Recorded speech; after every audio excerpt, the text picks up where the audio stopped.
Welcome, everybody, to this Interintellect salon on the humanities and status games. We are here with Dan Williams, who is a philosopher in Sussex, as well as the author of the Substack Conspicuous Cognition.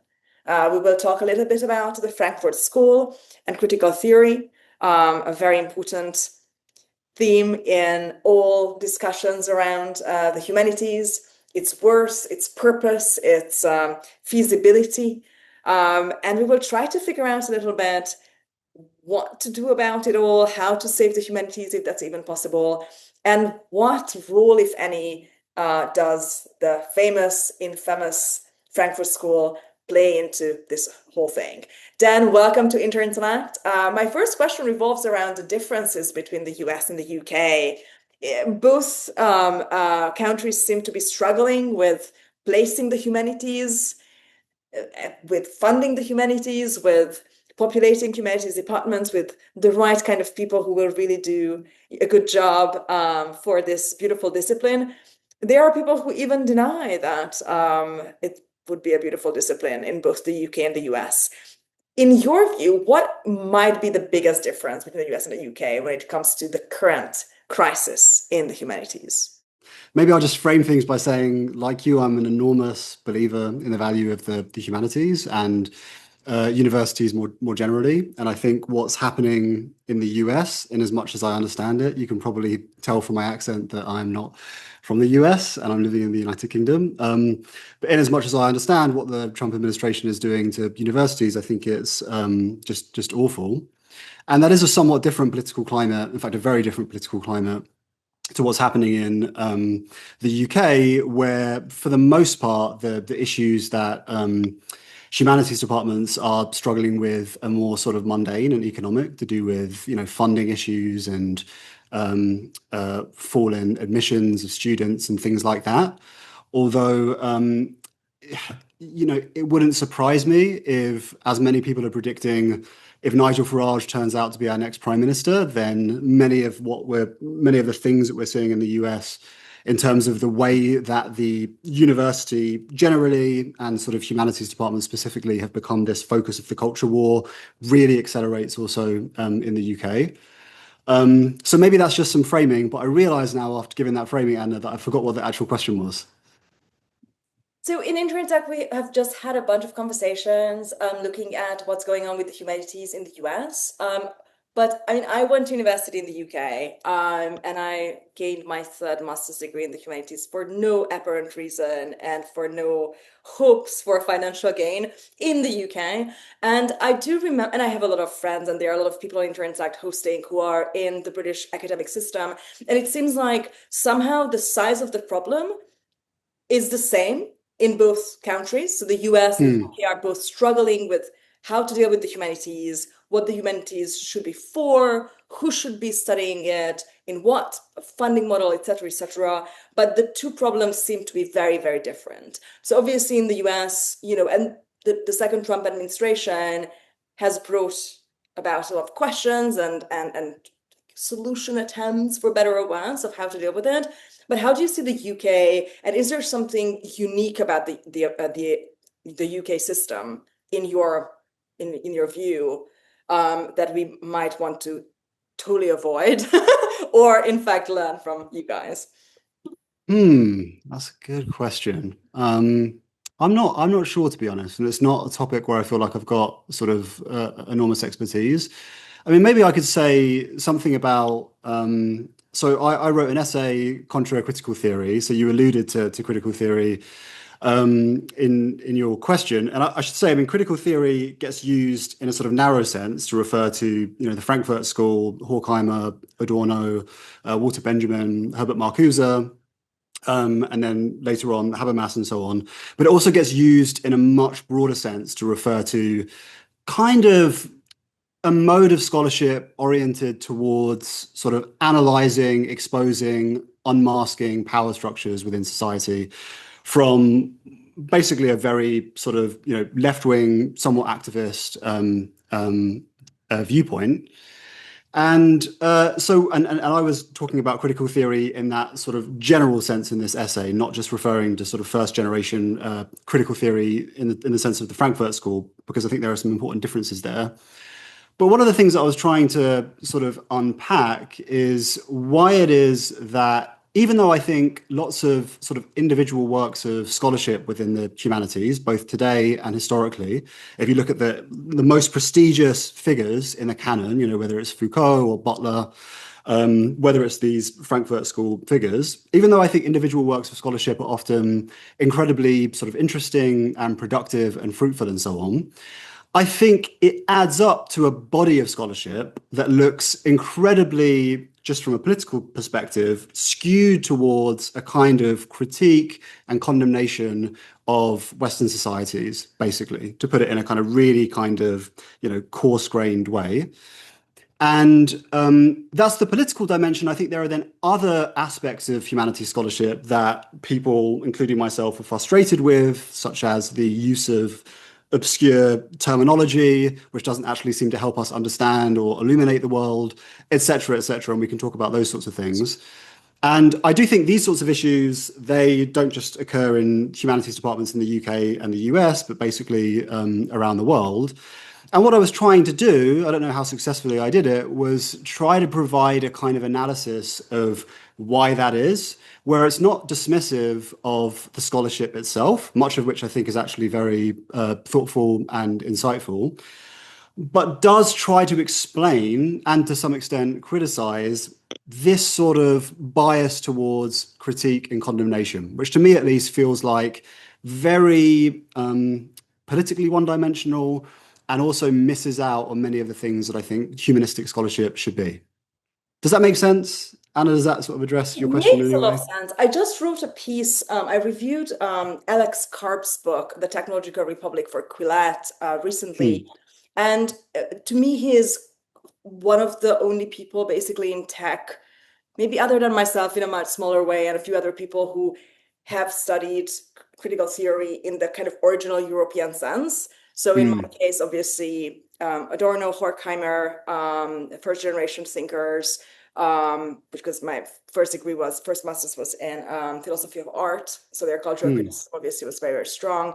And in Karp's case, Habermas, he even wrote his PhD in Frankfurt, although not with Habermas, but with Carola Beda, but on Habermas. So there is some of these thoughts are appearing in various parts of technology as well. And for me, that was quite interesting because, well, it's just quite thought-provoking to me in looking at the kind of Silicon Valley culture and its structure, that one node of it, which would be the Peter Thiel, Alex Hmm. Karp block, have this deep knowledge of European philosophy. Yeah, that's interesting. Yeah. So there's an America-Europe corridor there that I don't think really exists anywhere else in tech right now.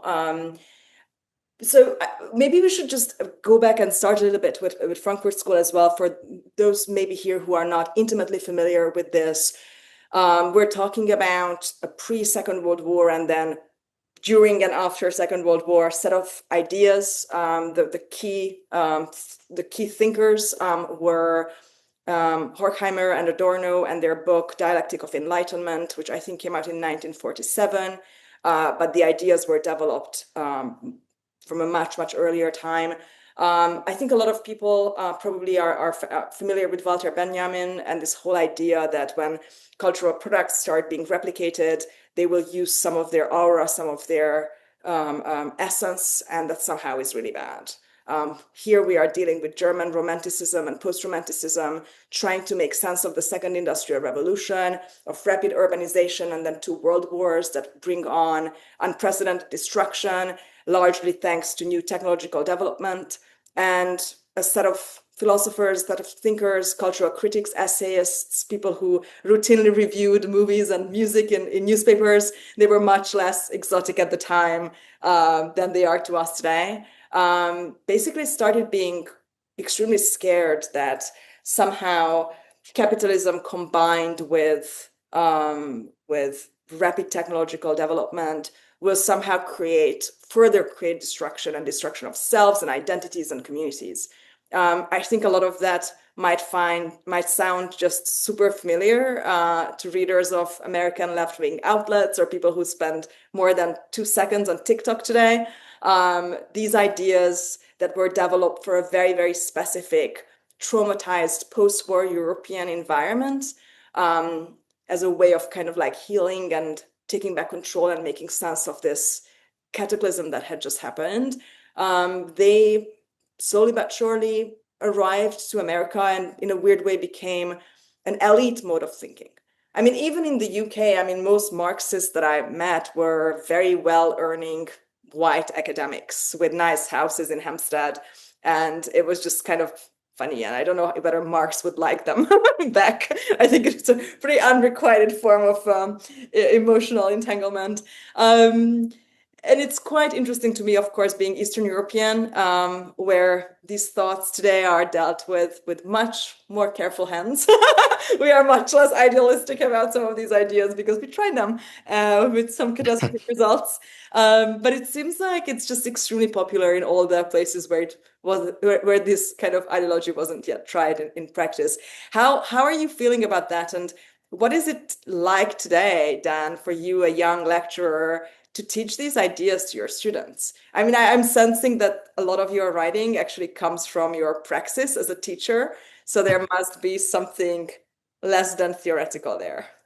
Yeah. Well, I mean, it's weird because I'm an academic philosopher and I sort of come from, I guess, what gets called analytic philosophy, although I don't really like that term and I don't really like much kind of analytic philosophy itself. But in terms of thinking about the humanities more broadly, that's very, very different from what you get in other humanities departments. And even among other humanities departments, there's lots of sort of variation. And I should also say, I mean, I certainly wouldn't position myself as an expert on the kind of intricacies of Frankfurt School thought. So I was talking in sort of sweeping generalities when it comes to this critical theory essay. And actually, I've got a colleague who's a real expert in critical theory, and I wasn't expecting anyone to really read this essay. And then after I did, I got this really long email chastising me for all of the mistakes and misrepresentations. What were the main points of criticism? This is super interesting.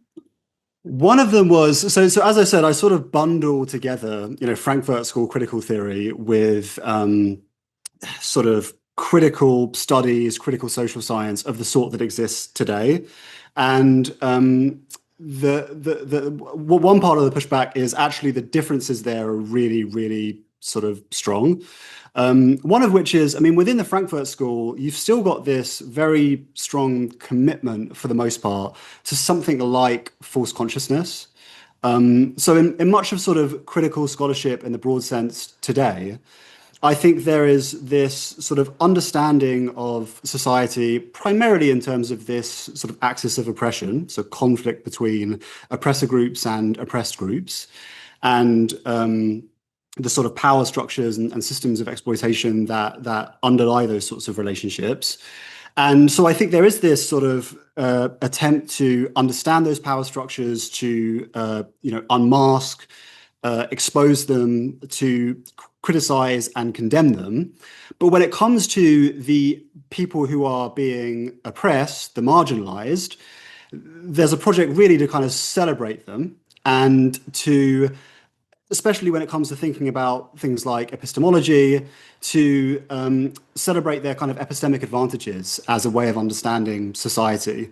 Whereas if you go back to Frankfurt School, this is a bit of a simplification, but basically there's still a kind of false consciousness story. So it's, you've got the system of consumer capitalism, you've got the culture industry, as Adorno and Horkheimer put it, which is, standardized culture, sort of art, music, cinema, and so on, which really functions to kind of stupefy, pacify people, disable their like critical faculties, and for the most part succeeds. So, the oppressed, the working class people, basically don't realize that they're oppressed because they're, stuffing their faces, so to speak, with mass culture. So you actually get a pretty condescending view of who are perceived to be the oppressed people. That is basically the kind of proletariat, and where the fundamental mode of oppression is sort of connected with capitalism. And that is very different from what you get with much, say, critical race theory or much sort of post-colonial theory and so on. Not just in the sense that these modes of scholarship are not primarily, in some cases, even not at all focused on sort of economics as the main sort of underlying form of oppression, but they're focused on a much sort of greater variety of forms of oppression along sort of racial and gender lines and so on. But also, I think they're much more keen not to have this dismissive view of the people who are being oppressed by these systems. That was part of the pushback. Another part of the pushback is, and I think this is completely fair, I mean, I think I say it in the piece something like, one of the reasons why I think there's this thirst for critical content in the academy is because part of being left wing in modern society is to take a kind of very critical and condemnatory attitude towards sort of Western society. And I think the pushback there was, well, maybe that's true of some radical left scholars in sort of humanities departments who want to just burn down the entire system. But it's actually not true of the sort of mainstream left within, say, the US or the UK today, where many people in those political communities view themselves actually as protecting the kind of institutions of liberal democracies against attacks on them from the right. And that's also a legitimate point, and it's just a sort of careless use of terminology in the essay itself. Sorry, I feel like I was talking for far too long there. And did I even address the question? I think that's brilliant. And I have a follow-up question, but first, so in your view, and this is, I think, very similar to the UK and the US and probably in much of the Western world, like how do these two instincts, the kind of center-left abundance agenda, institution protecting movement, and the let's burn everything down to the ground movement, how do you see any hope for these two groups to reconcile? Because right now it looks like the right is greatly profiting from these two groups being at each other's throats. Because for as long as they are divided, obviously the right is growing. Speaking as one of these sort of normie abundance liberals myself, I mean, yeah, I just don't view the burn the system down, like radical left position as a conceivable ally, personally. I mean, an ally in the sense that, there's a common enemy with the sort of populist right, which I really do think is often it's framed as a kind of celebration of Western culture, but I think that's basically just kind of bullshit. And actually, there's an attack on the most valuable institutions of sort of modern Western liberal democracies. But I think actually it has the emergence of what gets called right-wing populism.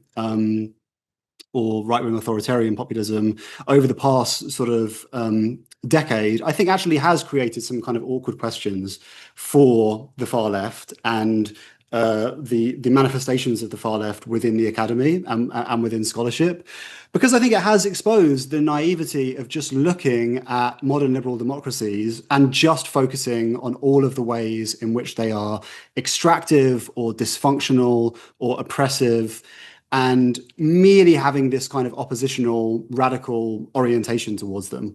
I don't think there's much of a actual causal connection. I mean, some people will point to people on the right reading Gramsci and things like that, but basically I don't think that's a plausible like intellectual genealogy of what you're seeing when it comes to, MAGA, partly because I don't think there really is much intellectual genealogy there at all. But I think in terms of like substantively, the worldview that you've got in lots of this really kind of radical anti-system left-wing scholarship, which has been the orthodoxy through many parts of the humanities, I think what we're seeing now on the far right and the populist right, it does raise some awkward questions for that analysis. But that's coming from someone who is a kind of, annoying, pro-abundance liberal who basically thinks the institutions of liberal democracy are pretty good. The choir here. I think Interintellect has a kind of overrepresentation of centrists from both sides, actually, not just the left. That's fascinating.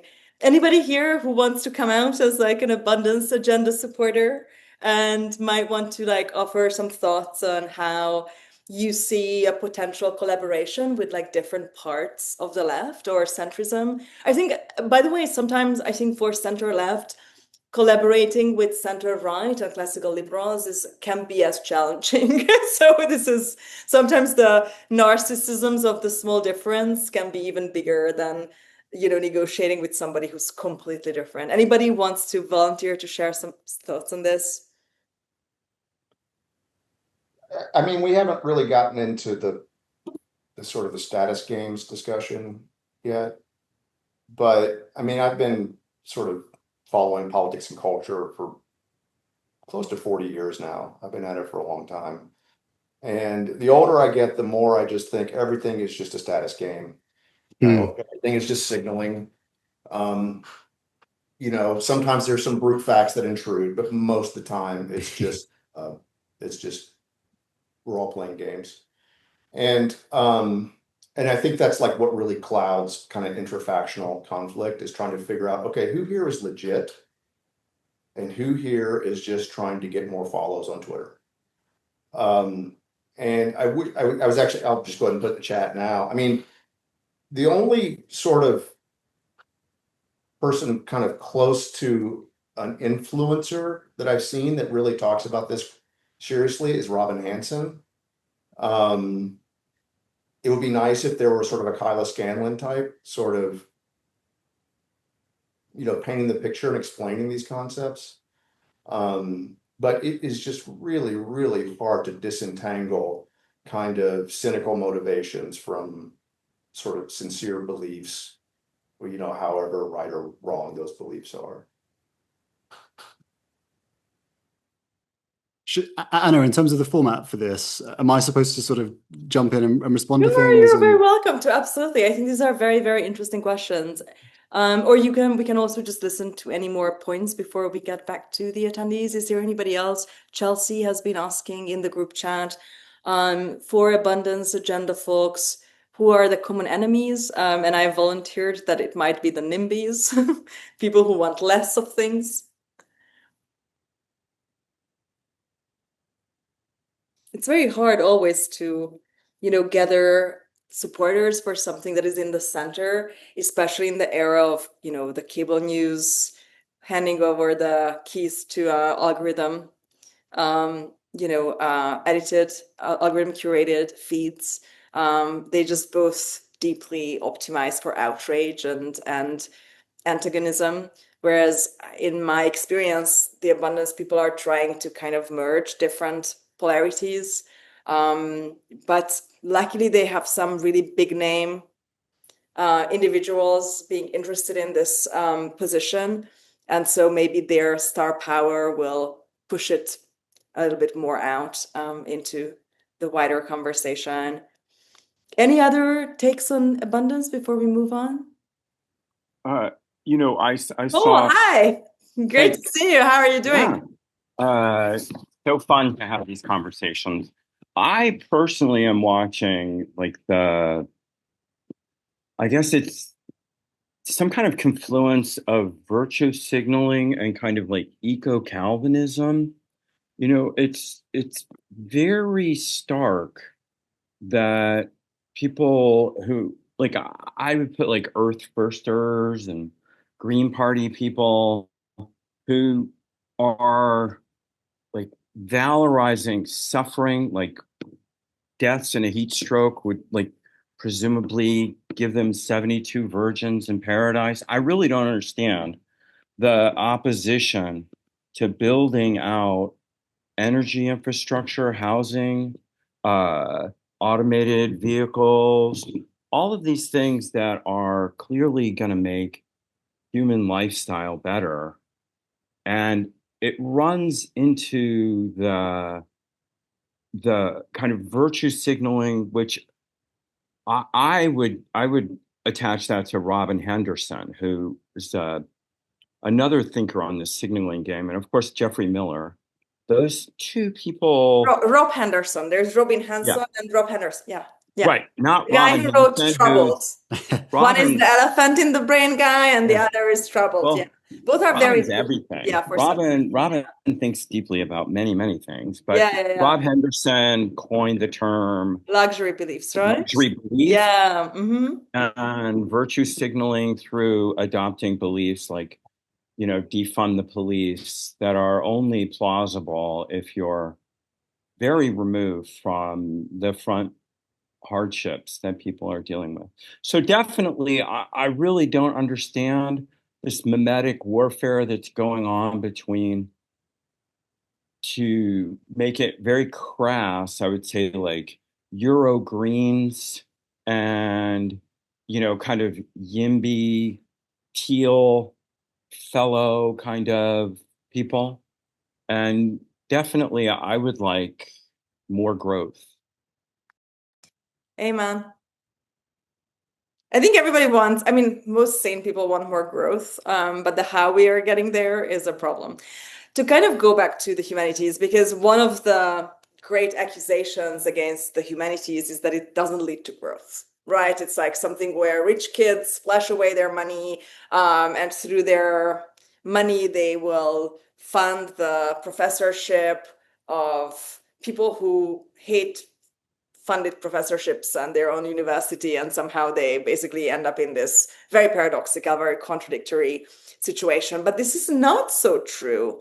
At least I think most people who have been exposed to American academia or UK academia, I mean, there are some radicals clearly at every university, but is it true in your experience, Dan, that the humanities department has the crazies? Has the crazies in the sense of what has the super radical burn the system down sort of thing. There's definitely a bit of that. Although it's a complicated thing because many people sort of look at humanities departments, which I think are just way to the left of the average citizen, and that's true if you're looking at the professors and so on. But in my experience, it's also true of like the students. And I don't know how long that's going to last. I understand there's some sort of generational changes when it comes to, political sympathies and so on. But certainly I find among those students who do sort of humanities subjects, including philosophy, who are politically interested, overwhelmingly on the kind of like far left, extremely anti-capitalist. All of this abundant stuff will be dismissed as pure kind of neoliberal BS, etc. Maybe I could just come back to the point about status games and just say something on that, because that's also really, really close to my sort of general interests. Much more so actually than the critical theory stuff. That was just sort of meant to be one potential area where this might be fruitful applying it. But I mean, I think it's true that a lot of what human beings do is status competition. And I think that's a really important insight, and there's lots of signaling and so on. I don't think that's like the only motivation. I think human beings are complicated. So I think we also have curiosity. We also have sort of much more mundane, kind of like careerist motivations. We've got pro-social motivations and so on. But given that status competition is like utterly unavoidable and sort of ubiquitous, I think the only question worth asking really is like, what are the incentives within a given system, like within a given institution? What do you actually get status for doing? And I think the natural sciences works because, at least when it does work, there's this calibration where the things that get individual scientist status, that help them to kind of win respect and admiration, align with actually advancing our understanding of the world. And that's certified in things like better prediction, better technological applications, and so on. When you get to the humanities, it's obviously a lot more complicated because, for the most part, it's not about running experiments and collecting data, but it's still a status game. And so the question is, what do you get status for doing? And I think there, like, one of the things that polarizes many people against the humanities, and to an extent the sort of social sciences as well, is they feel like, in many cases, I think they perceive this accurately, scholars are getting status not from advancing our understanding of the world, but through doing things like playing petty language games, affirming kind of left-wing pieties and orthodoxies, getting riled up about neoliberalism, etc., in ways that don't actually help to illuminate the world. And that's kind of what I was trying to do in this contra-critical theory piece. It wasn't just to say academia is a status game, which I think is true, because I think basically everything is a status game in one way or the other. But it's to ask, well, if it's a status game, what are people getting status for? And that's where I think a lot of the kind of dysfunction comes in. It's not that people are getting status for the most part for doing really thoughtful, rigorous, precise scholarship, although that does happen. They're getting status for different things. And so I think ultimately, if you want to improve the sort of the quality of scholarship, also the quality of political discourse more broadly, you have to just adjust what people get socially rewarded for. And if you've got a dysfunctional status game, you're going to get dysfunctional outputs. I think that's a brilliant framing. I think we both are big fans of Natasha Zhukovsky, the novelist and social critic. She uses classical literature and math to map out status games, from René Girard to Jane Austen. I really recommend following her on Substack, and she has a wonderful salon coming up actually about a similar topic. Let me just quickly share it for those interested in coming. It's really interesting. So yesterday, because there is another angle to like what gives you status, which is what are some of the activities and some of the questions in each discipline, in every era, every political era, that if you ask, you're done. Last night, I hosted an offline salon here in New York City with Elizabeth Brunig from The Atlantic, whose area of research is capital punishment in the United States. And she's very well versed both with the legal structure, and she also attends executions and is talking with people on death row and families, the staff. I don't know how better to talk about it. And as the conversation went along, one of the attendees last night asked a question that to her was obvious because she is a biologist, and she was talking about how in biomedical sciences, there's a lot of research into how to kill animals, right? So you must perform, still in this barbaric age that we live in, they must perform some experiments on animals, and some of them have to be recently deceased for the experiment to be performed on them. And there's a lot of research, and this is like a whole area of inquiry to find out how to the most humanely do this, so they don't suffer, so it's immediate, etc., etc. But they both agreed there on the spot that there is no such research about humans, which is kind of horrifying, but also it's horrifying that we have to. And they were like sharing dark humor that maybe like assisted suicide will give people better insights. So basically how in the United States, they kill people at executions in the states where that is legal. The only knowledge they have is from animals. And then, of course, we got to this matter of taboo that, yes, of course, because like no scientist would or doctor would like publicly sign up to like, yeah, I want to research that. Let's do it. And also, who are you going to test it on? It's like a completely absurd, dark, terrible, inhumane territory. And that was like, and the people who were scientists last night agreed that that is like the biggest wall, right? Like the Hippocratic oath is like the core of value in our civilization, basically. And then I was thinking, and I knew that today we would be talking about this, that there are questions like that in the humanities as well. I mean, we know what the questions are in social sciences in America that you can't ask, right? And there are like Richard Hanania and some trolls on the internet will ask them and get a lot of followers for it, and then say like, haha, I was only joking. But it's true in the humanities as well. Like there are some people in literature that you can't, like I once told somebody that I think Immanuel Kant was a terrible writer, which is like a complete no-brainer, and everybody who has once opened a Kant book knows that he had a lot of good qualities, but like making good text was not one of them, and that's fine. Like you just have to like somehow get through this, get over this. But there are so many such taboos, and to me it's quite interesting how if the humanities are riddled with taboos inherently because the whole thing rests on the idolatry of certain characters and you can't really probe. Like you can be Kierkegaard if you want to criticize Hegel, like that's kind of where the level is. Why are we adding political taboos into this as well? And what are we expecting from politically criticizing thinkers who lived in eras where values very contrary to ours were espoused?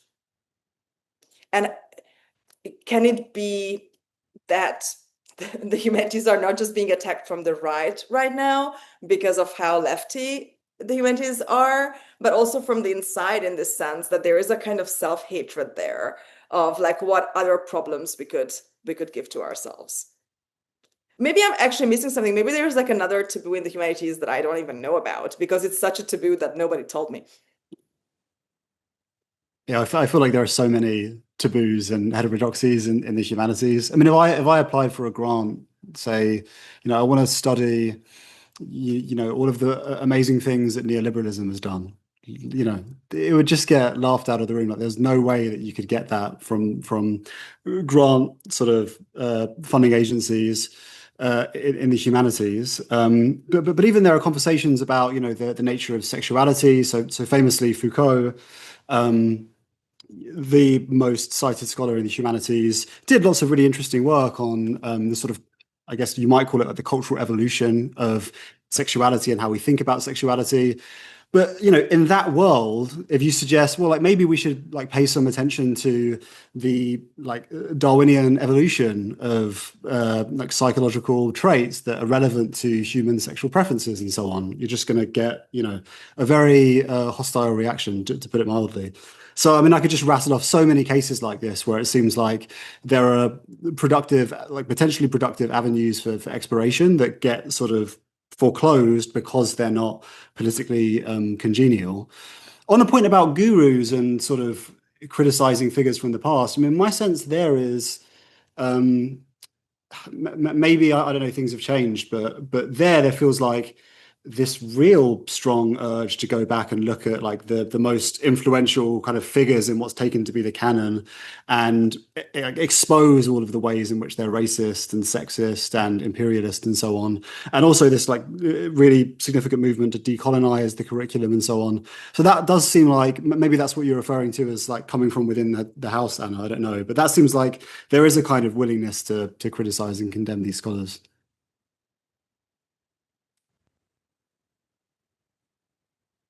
Anybody here? I saw so many people nodding when I was talking about taboos in the humanities. Anything that you're noticing?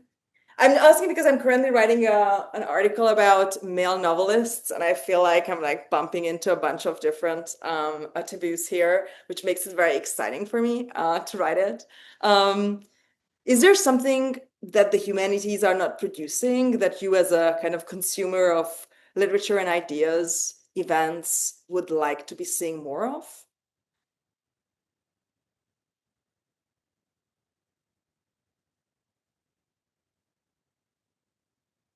Adam? Well, I don't have an answer to that question directly, but I was going to sort of rephrase it as a question for Daniel. I was wondering if he could speak to what kind of ideas he's able to explore in the Substack format that are unavailable, that he can't that you can't write about in a peer-reviewed scholarly article. So what are the advantages in terms of topics that you can write about on Substack that you wouldn't be able to explore in your peer-reviewed research? Yeah, great question. Some topics I wouldn't be able to explore or would have a harder time exploring. I mean, this connects actually to Renee, who's in the chat. But so one of my big interests is in like misinformation research and the ways in which social scientists attempt to understand why it is that people believe seemingly false things. And certainly in the sort of areas of research that I'm familiar with, I think you have a harder time publishing academic research which looks at, for example, like prominent left-wing examples of misinformation.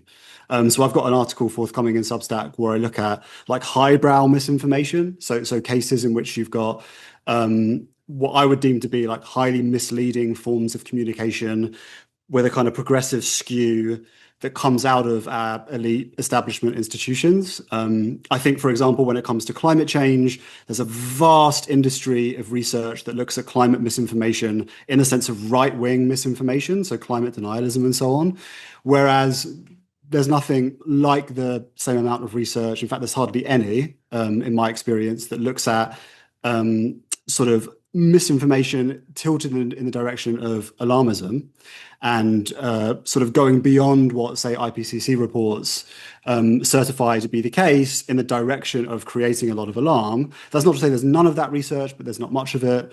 Another example of this would be in the United Kingdom, there's been this horrific scandal to do with grooming gangs, where a lot of the coverage of that, both in academic scholarship, but also in mainstream media in the UK, I think has been very misleading, because there's been this terror of giving any kind of ammunition to racists on the far right who want to point at the sort of overrepresentation of individuals from Pakistani Muslim background in committing some of these crimes. People on the far right often want to point at that as a sort of excuse for bigotry and hatred and so on, which means that many of our sort of mainstream institutions, including things like Home Office reports, just haven't really dealt honestly with that topic. And many examples like this, where, like, in my experience, if I give an academic talk to a group of philosophers about misinformation and I start looking at those sorts of cases, there's going to be like real significant hostility. And my sense as well is it is much more difficult to get stuff published if that's the sort of angle that you're going for. So maybe that's an example on this area of misinformation, where lots of the stuff I've used sort of Substack as a platform from which to explore the issue. And even doing that, I've had backlash. Like, I've had my work described as like right-wing propaganda, right? These sorts of things, dismissed in that way.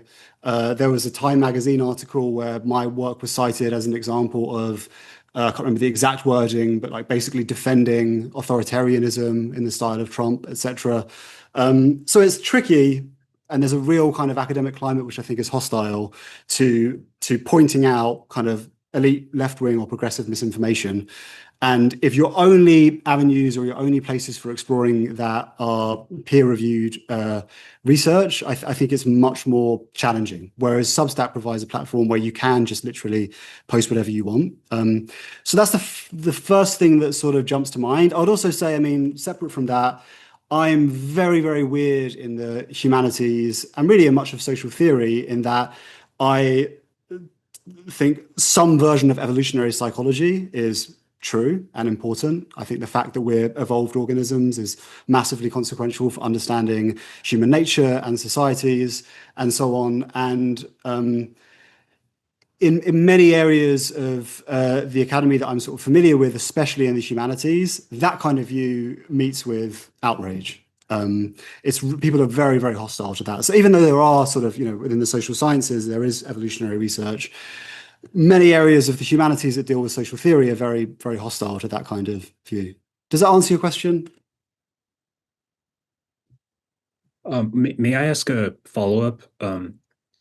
So what is driving the hostility? So it could just be some sort of affective reaction to perceived breaking of taboos.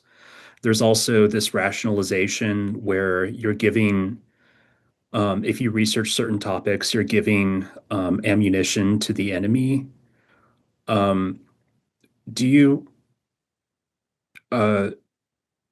so you can't look into anyone's soul, but do you have any thoughts about what the primary motivators are of these different forms of hostility that you encounter in academia? So I think one thing you mentioned there, which I think is insightful, is often there's this view that if you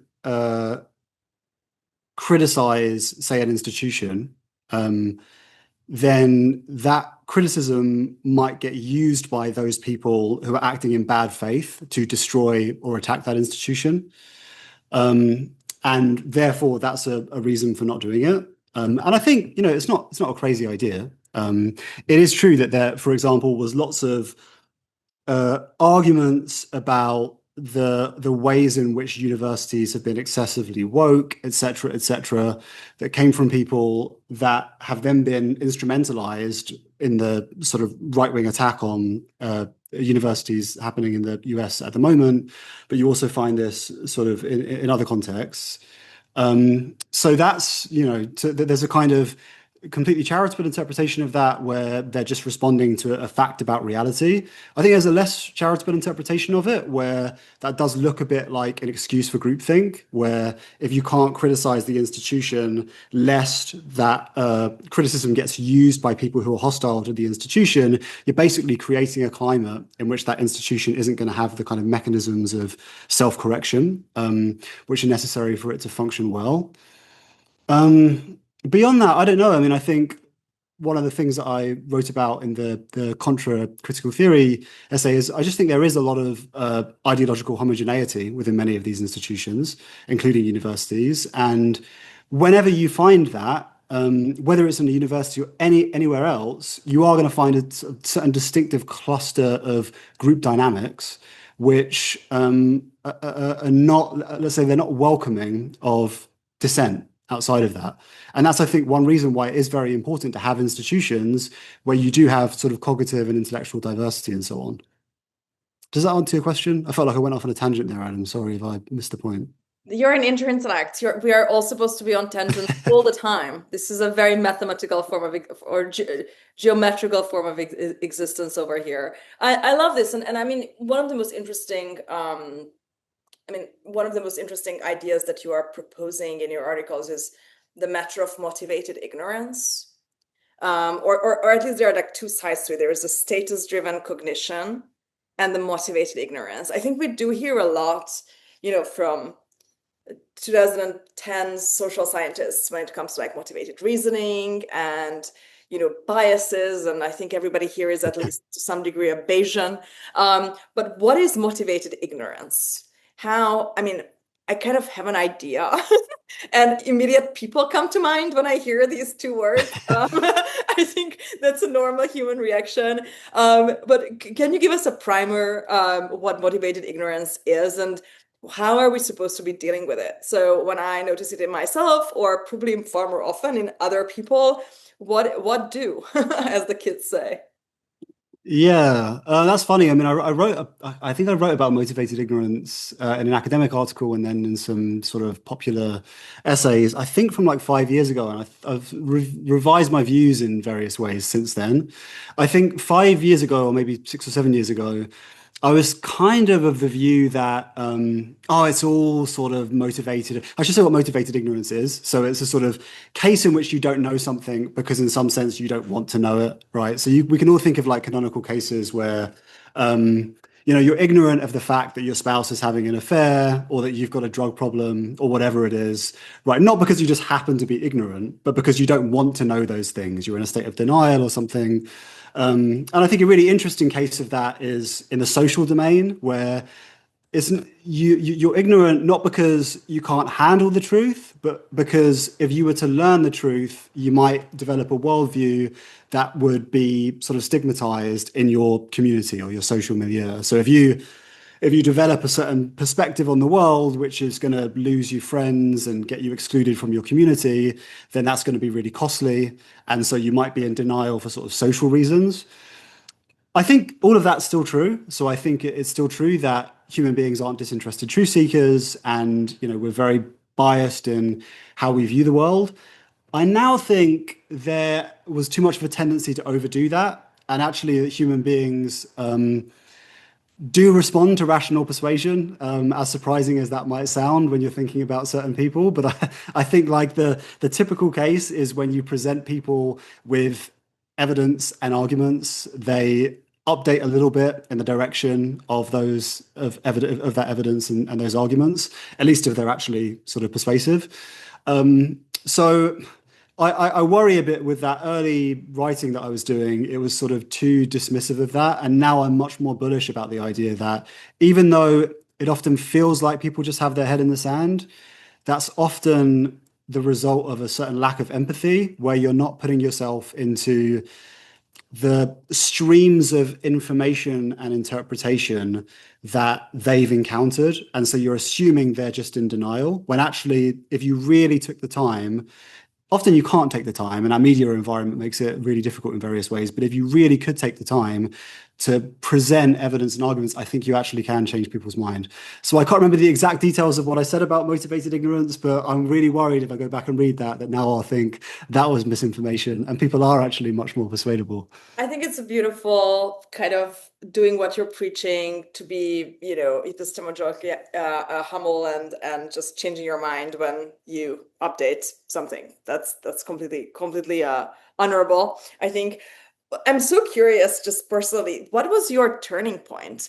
Like, what happened that made you interested in this stuff? Like, something you must have observed something a couple of years ago that was just crossing the line for you, and you started, because blogging about this stuff, I mean, for those blessed people here who don't have personal experience about the academic humanities, it's not a place where you want to blog about stuff that Dan is blogging about. Like, it's really, really, really, really brave.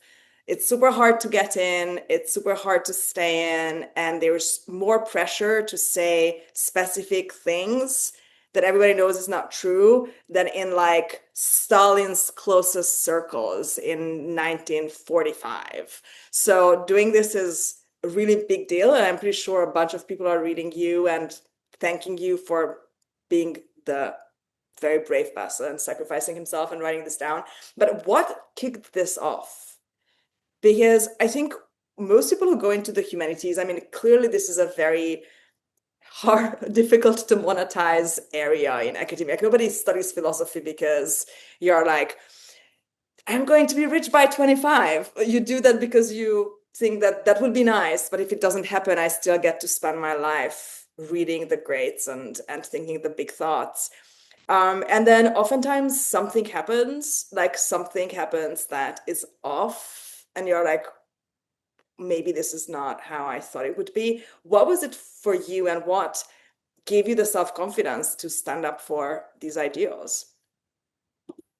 Well, it's kind of you to say that it's brave. I don't really think it's that brave, to be honest, writing a Substack and the sort of stuff that I do. I mean, it could be that I'm totally trashing my reputation in ways that I'm not aware of, and that is one of the. I think you're actually not, but they want to make you think you would, and so nobody does it. Yeah, although I don't even get that, to be honest. But so I think, but it depends. I mean, I think people often think that if you take mildly contrarian takes, that there'll be like a bit of a backlash. But like in terms of my actual life, I haven't really experienced much of that. So I mean, I'd like to tell a story in which I'm this brave truth teller. It's just not true, unfortunately. And the mundane reason. We don't know you, so you can tell us any story. I can just like, great, yeah, sounds good for you. Spread whatever propaganda I want. No, the mundane reason why I like blogging is I'm just one of those annoying people who has lots of views and I can write quickly. So blogging for that reason is great. How did I get interested in these specific things? I mean, I just feel like if you're paying attention to like the world at the moment and the social and political situation, I think that's the sorts of things people are interested in general, combined with the fact that my sort of academic interests are really connected to kind of what philosophers would call social political epistemology. So how do we as like communities, societies build knowledge and ignorance and things like that? And that's obviously connected to lots of hot button political issues. And then another thing is, I mean, in the world of academia, so I Substack should never replace the world of academia. I think peer-reviewed research and proper institutional mechanisms in universities are very important. But going through that, one of the most grueling things is you can spend 2 or 3 years from like submitting a paper to it getting published, and it gets sent off to anonymous reviewers, and then sometimes at the end of it, it'll been revised beyond recognition, and you hate it, and it's going to get read by like 14 people, and you have to do that in order to sort of climb the career ladder and things. Whereas blogging is like totally different from that in ways that obviously have like massive attractions. Yeah, does that answer your question? I feel like I went off on a massive tangent again there. Sorry, I should say it's like it's 9 o'clock here. So if I say You're anything doing that's completely amazingly. I think that's missing the super, point. super interesting. Any questions around blogging and bravery in face of fellow philosophers before we move on? Anybody here feeling that you want to start a blog to talk honestly about your job and you can't? You can just raise your hand or like say it in the chat and then nobody will know.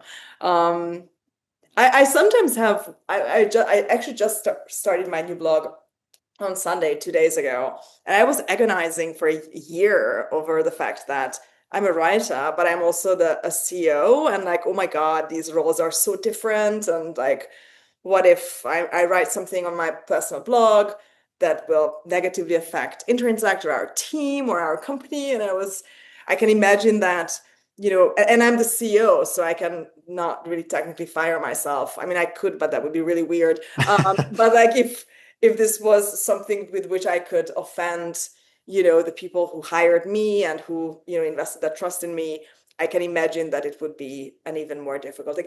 And the other problem I think around, and we see so many articles about what the humanities are for, from Agnes Collard and Jennifer Frey and all these people, Hollis Robbins, Anastasia Berg, on Interintellect, in the New York Times, all the Chronicle, like all these places. And it's so interesting how we have this kind of core element of civilization, which is the process with which we are researching, studying, preserving the great ideas, the great works of our past as a kind of must have for identity formation. And then we have academic structures in which people can specialize into it or train for jobs where being well versed with ideas and culture are super important. That's where we train the future professors who can also like it's almost like a secular priesthood in some weird way. And so is science, by the way. Every academic discipline is such, but it's quite difficult to explain it to normal people, like why this is important, right? Especially people who had to or wanted to make the decision in their academic lives, or they didn't have an academic life, to specialize to something that makes more sense. That, okay, there's this person who wants to spend 12 years of their lives studying this dead language, and that's somehow good for society and it's important. And the killing of that thing is actually really bad. That there is something kind of sacred about these things and ethically important to have. It's really hard to talk about it publicly in a way that, and of course, it's always the humanities people talking about the humanities, and then you're like, of course, to you it's important. Like, I want to hear finance people and doctors and lawyers and golfers talking about why the humanities is super important. Anyway, that's just a private wish. DJ, you have your hand up. Yeah, I'm not even sure it's a question exactly, but it's just something I've been thinking about. I mean, I've seen various charts online that show that enrollment in the humanities has been going down. And that's kind of a pretty long-term trend. But also the population is about to start shrinking. And by about, I mean in the next, within this generation, the next 20 years. And I wonder to what degree, like what impact is that going to have, right? So you've got sort of two vectors of pressure, right? It's just fewer people want to study it and fewer people are available to study it. And so that increases the pressure on if you want to be a professor, like what you have to do to get there, and or should there be more, should there be like a whole institution? So not just kind of like a platform like Substack, but like some sort of alternative institution that nurtures these ideas in a way so that you don't have to run the gamut, the gauntlet to actually make it as a professor. You can write about stuff and it gets, critically reviewed. I mean, I can start speaking and hope that something sensible comes out. Yeah. So you mean sort of an alternative kind of institution that's not a university, but sort of performs similar sorts of functions or something like that? Um, I'm not aware of anything. I mean, obviously, you get sort of, independent research centers and so on. I think there are lots of people who kid themselves into thinking that they've created a kind of alternative, but where actually the epistemics are really bad. So, like, I love Substack. I'm an evangelist for Substack for obviously self-serving reasons, but also because I read loads of amazing stuff there. Um, but like much of the amazing stuff that I read comes from people who are like really affiliated with these institutions. In other parts of their lives. And there's also just loads of really terrible stuff on Substack. Um, Actually, I'd be interested in your experience with like Interintellect, because I guess you're doing something similar to part of what universities do. This sort of dialogic aspect, which is separate from universities. So this seems like a real success case, but in the context of the modern media environment seems unrepresentative, to put it mildly. Yeah, it's quite interesting. I mean, I think for me, it didn't really come from the university angle. It came more from the immigration experience, where I felt that I had gone to university and I spent a lot of time there. But when I immigrated, it became kind of worthless. And so there was this, I mean, there were different waves of shock in my life as I, went from different, I went from one country to the next, across 12 years, basically, of what, what kind of status education endows people with, and how, I mean, I had an absolutely elite education in Budapest, which is a very strong education in the kind of global, on the global list. And then I went to the UK and it was completely meaningless. And that was a really interesting kind of shocker. And then what happens, I think, and this is very common in the case of highly educated immigrants, you get a job in like customer service or catering or some other thing. You start your life from zero. And you withdraw and your intellectual life becomes extremely solitary. You become very first principles thinking about a lot of things. A kind of groupthink effect suddenly disappears. Suddenly you have knowledge without status, which, however traumatizing it is, I think it's a good thing to experience in your life because Mm. it gives you this kind of pure element of what it means to understand something, what it means to know something, but nobody knows you know it. So it's a specific form of the breakdown of the common knowledge. In this sense, you're a mystery. Nobody knows who you are. And I mean, my favorite example is in Mike Leigh's movie Naked, where the philosopher is a night guard in a parking tower, and he just sits there all night and reads Plato, and he's far wiser than anybody else in the movie. But after a couple of years of just like reading everything I could touch and just being very alone with my thoughts, I started feeling that, first of all, that there are a lot of people like me who, for whatever reason, are not in academia, but they have academic knowledge. And with that, also the ambition for discussion and discernment, and who see this as part of their identity as citizens. Like they know that the world runs on conversation, and if people are not included in the conversation, that they are not included in the democratic setup. I mean, it's not really it's a pretty binary situation. And then I just started experimenting with different conversation spaces. Some were AI aided, some were offline, some were online, and then kind of you start building these things and people tell you what they need. What's interesting in Interintellect is, first of all, that we are very mixed politically, and but also very mixed in terms of level of education. We have people who come instead of university. There are people who come because they liked university and they miss that kind of place where they can contribute. But we also have people who went to university and they didn't find that kind of ideal, sitting around the fire in Oxford or whatever discussion. I don't think it even exists in Oxford anymore. And here they can do it. And in terms of status, it's a very interesting experiment in that most people are both attendees and hosts. So like today I'm hosting and you're the special guest, but tomorrow I'm going to be attending a salon.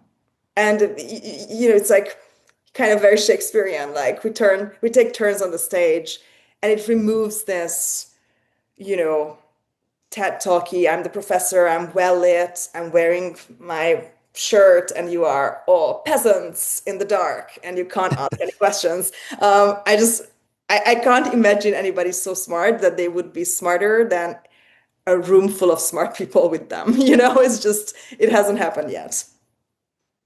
In terms of the sort of the quality of it, do you think it's a sort of selection thing where it's a very unrepresentative segment of people that get involved, or do you think it's a kind of a norms thing? Because I think that's one of the things where one of the reasons why I'm a big believer in universities as like an indispensable feature of a society is people who are outside these institutions, they don't often appreciate the degree to which there are strong norms on the way in which like conversation actually occurs, and you can't typically just like bullshit your way through things. You actually normally have to provide like evidence and arguments for things, and there are like norms of civility for the most part. Obviously they can break down for all sorts of reasons, but relative to what you find in like Joe Rogan, it's a different world in ways that I think people don't appreciate.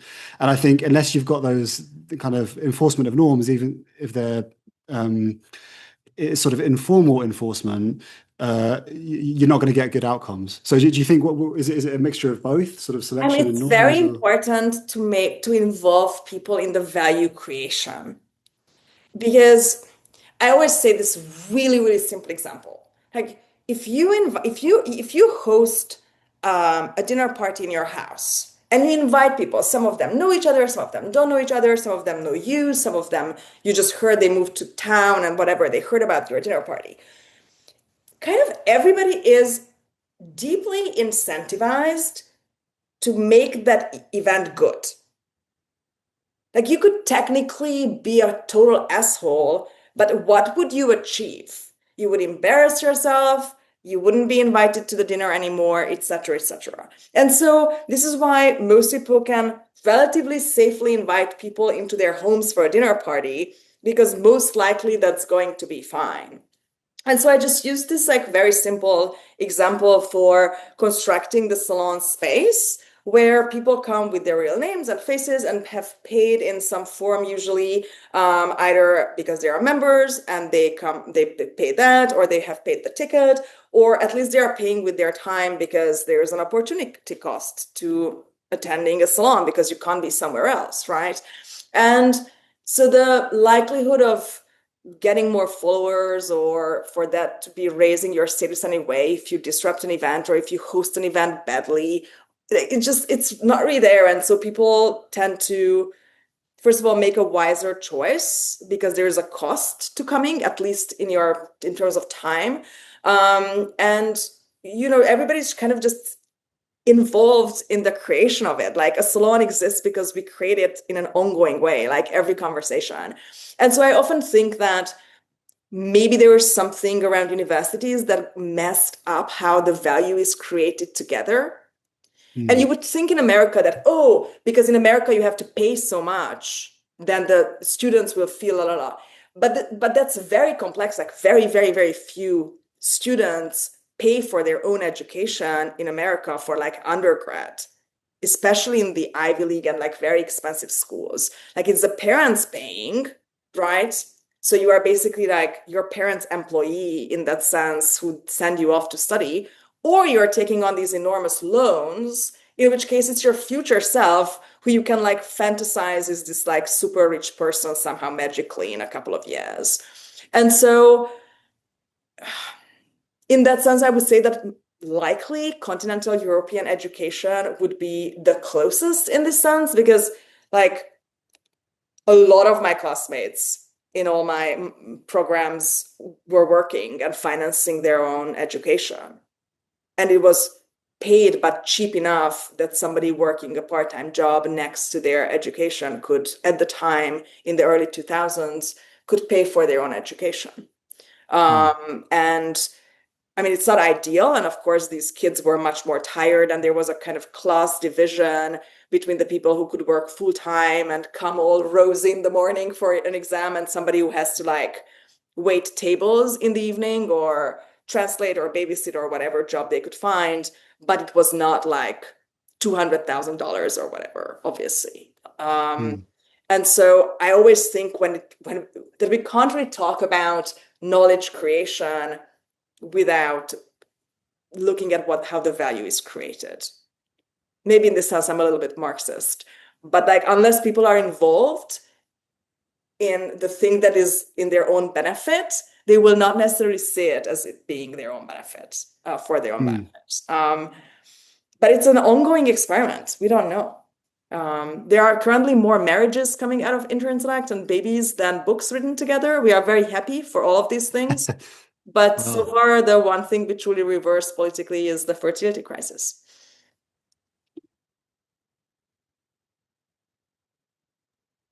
If there are no questions about this, I really would like to circle back a little bit, because I think it's going to be important for kind of the last section of the salon, which is, you mentioned the idea of false consciousness a few times, when you were talking about Frankfurt School.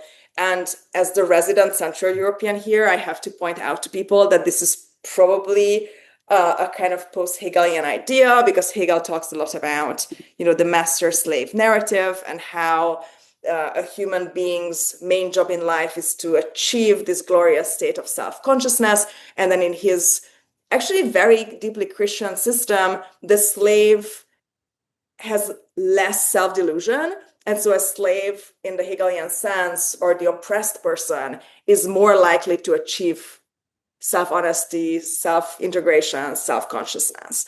And so by the time, our Frankfurt School friends are critiquing the hell out of Western civilization, the idea of false consciousness is that, what if you think you have reached this kind of Sittlichkeit, Hegelian civic paradise, but you're just like, manipulated, gaslit into thinking that you have. And then if you guys are familiar at all with like mid-century French thought, Guy Debord, the Society of the Spectacle, they are very popular in some very expensive private universities on the East Coast. Then it's kind of like people continue this idea, and that it builds into kind of cyber literature and the Matrix, et cetera, of how we all live in this great manipulation, this great gaslighting. Am I getting this right? And if so, if we are at least accusable of living in false consciousness, what are we supposed to do about this? I really, if I'm mistaken, I always try to correct it. Yeah, that's great. I mean, my understanding is the sort of Hegel slave master dialectic then gets fed through partly through Marx, but in conflict with some of the things Marx says, and gives rise to standpoint theory, which is the idea that oppressed groups have a kind of epistemic advantage in the sense that they've got the capacity to know things about the nature of society, which the standpoint of the oppressed, of the oppressor, doesn't provide you with. Whereas false consciousness really, as Marx developed that, he didn't use that term, but the basic idea is the oppressed group are basically accepting belief systems, the function of which is to support their own oppression. So it's, for example, a working class person failing to understand that they're being exploited through capitalism, thinking that capitalism is either inevitable or natural or desirable. That would be an example of kind of false consciousness in that view. Or it might be a woman who's a kind of anti-feminist, or adheres to norms of what's perceived as the patriarchy, as an example of false consciousness. And I kind of think it's a fascinating topic in a way, because I think it does get at something important, which is whenever you find in human societies like domination, oppression, it's always kind of self-effacing, in the sense that people who dominate other people, or who benefit from systems of domination, they are going to take active measures to kind of obfuscate that fact. And that is a really important fact about the nature of societies, that wherever you are finding exploitative hierarchies, wherever you're finding domination, you are also going to find what other Marxists would call like mystification. You're going to find people trying to misrepresent that fact and try to paint the society as something different from what it is. And I think in that process, some people will likely become persuaded and they will end up believing false things which are against their interests. At the same time, I think it's one of these cases where in the 1950s, for example, like the primary reasons why, say, working class Americans were not communists is because capitalism was doing quite well by them and communism was a disaster. That's why. I mean, if there was a kind of false consciousness here, it was with the Marxist intellectuals who were assuming that they had the correct picture of reality and the working class pro-capitalists didn't. So I've got mixed feelings about it. I think there is an important truth to the idea that like systems of domination and exploitation are often misrepresented and obscured, and that oppressed people do sometimes end up, as it were, accepting the propaganda of those people who are oppressing them. But it's also true that many of the sort of left-wing intellectuals who have deployed this concept of false consciousness have mistakenly assumed themselves to have the true consciousness, have mistakenly assumed that they have sort of seen things as they really are, whereas the sort of hoi polloi are sort of, struggling in this cloud of illusion, when actually I think, no, that typically, at least in many cases, gets things backwards. And with many of those analyses, I think it's the sort of sophisticated intellectual that actually has an incorrect picture of things. But I should say I'm very much so talking out loud there. So I haven't thought my way through this topic very much, but that's my sort of instinct when it comes to the concept. That's super interesting, especially because, I mean, I one of the things that bothers me the most about contemporary American politics, that I feel like it's kind of a taboo and also maybe there's motivated ignorance, is how much a lot of the illiberal leaders that the American leaders are into are inspired actually by their own communist predecessors. And so in a weird way, the American right is currently riffing off on European communists. And I think that's just hilarious in a very, very dark way that I'm absolutely not happy about at all. But one of the accusations that they have adopted, and it's really interesting to hear that this actually comes from Marxism, and this is yet another American right-wing idea that was fully stolen by the European left, is that that they think that the left was somehow hijacked by demons and evil and antichrist, so you don't have to listen to it, right? So if a liberal is talking in America, you can just like zone out because they have been manipulated and kind of like mind. The woke mind virus, that sort of thing. Yes. Yeah. And to me, that's maybe underneath the whole polarization problem is this complete kind of epistemological doubt about each other, that, oh, the other person can't think this. Why would anybody think this, right? It's a really difficult kind of discourse not to untie. The way I think about it in my writings is that there's a really interesting idea in the work of the philosopher Karl Popper that he characterizes as like the doctrine of manifest truth, or the doctrine that the truth is manifest. Psychologists often refer to this as like naive realism, and it's the idea that the truth is just kind of self-evident. So if people don't see the truth, they must either be lying, like deep down they do know what the truth is, but they're being deceptive, they're engaged in a disinformation campaign, or they're the sort of, credulous victims of deception, right? Whether that's the sort of Marxist story about false consciousness, or it's a story about people being sort of manipulated by disinformation campaigns and so on. And it's complicated because people do get manipulated by disinformation campaigns and people do get deceived. And sometimes like the truth is kind of obvious and people should be aware of it. But it's a bias where people overdo that. And it leads them to think that the truth is much more transparent than it actually is. And it leads them to be a lot more far too sort of lacking in empathy when it comes to understanding where other people are coming from in terms of how they're forming beliefs. So yeah, like all of these things, I think it's sort of complicated, but both when it comes to this right-wing discourse of, oh, like left-wing people, they're just insane and they've been infected by a woke mind virus. And similarly, I think when sort of people on the left look at people on the right and they think, well, they've just been infected by misinformation, or they've been duped by these top-down disinformation campaigns and so on. It's not that there's not a grain of truth in those stories. I think there often is, but I think there's also this kind of naive realism where you're not facing up to the fact that reality is just really complex and there are multiple different perspectives on it and multiple different ways of understanding it. And even individually rational people, if they've got different values and they've had different experiences and they're bringing different interpretative systems to bear on their experience, can end up forming radically different viewpoints and radically different beliefs about the world. I love this, but my worry, and I don't know if this is shared by our audience today, like every time I hear about this, I'm like, oh my God, I do this too. I have all these biases. I make all these mistakes. I have all the motivated charges one can make against a person. But of course, we're all trying, right? We want to be as honest and as kind of balanced thinkers as possible within our values as humans, right? Have you found in your many discussions with your readers and students some good methods that you can leave us with tonight?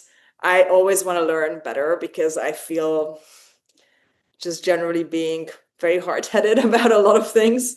And I wish I was more nuanced a thinker. And I think I'm probably speaking for everybody here that we want to learn. And what is something that you noticed, or what is a practice that you have with yourself to just like stay an honest thinker? I don't have much useful advice. I mean, I guess the main thing I'd say, which I think is obvious and I think people here would do already, but there are some people that don't do, is just try to read and engage with people with a real diversity of different views and viewpoints, even when they're really annoying and even when you feel like they're potentially being bad faith. I think that's, like, in terms of a concrete thing that you can do, a really good way of arriving at this lesson that, like, reality is much more complicated than I think we're built to instinctively realize. And the only way you're actually going to sort of jar yourself out of capitulating to that instinct is just by coming across very smart, educated people who think very, very differently from you and trying to learn from them. But I don't know. I mean, that's pretty banal. Anybody else here who has a personal method that you want to share with us that you wish more people tried? I've been using GPT for like telling me how I'm wrong. It's a lot of fun, and you can at least I can take feedback better from machines. So when they tell me that I'm completely full of shit about something I'm super convinced about, it just feels better, than if a friend told me. Sure. Anyone here, something that you noticed really works well for you? Definitely seeking out people who disagree with you can work really well. Also, sometimes just like revisiting the same thought in vastly different moods or situations, because it's almost like changing the soundtrack on a movie scene can completely change the emotional content or the takeaway. So it's worth revisiting different ideas in different moods. I'll say, I'm not quite sure how to phrase this, but I tend, and this is just sort of a habit of mine, is just to assume that anyone who is talking about anything has something that is deeply wrong with them. And that sort of started with me back in college. I was a big Miles Davis fan, and then I kind of read about him, and he was a real asshole, And I think I mentioned the other day, I'm reading I just finished The Genius Myth by Helen Lewis, and she sort of catalogs all these ways these so-called geniuses throughout history it often are very monstrous in some crucial way, or relied on a hidden support structure that kind of changes the way you think about their output, like Tolstoy. Like if not for his wife, he would never have written his most famous books. And so I just kind of, when anyone starts to wander into gurudom, and making pronouncements of, you know, uncomfortable truths or, facts about reality that you're missing, I just automatically assume that person probably beats his wife, neglects their child, cheats on their girlfriend. Not in the sense of like that being correct, what I'm saying, but just sort of just making that assumption helps me kind of temper, like, well, maybe they're right, but there may be some other facts that I'm not seeing. It's a very brutal version of imagining your audience naked. Yeah. The great Marxist philosopher, Hungarian philosopher Eva Ancsal said that if you ever find yourself facing a truly big-headed person, like somebody really, really, really condescending and conceited, just imagine them with kidney stones, alone in the room. I don't know, whatever works for you, no judgment.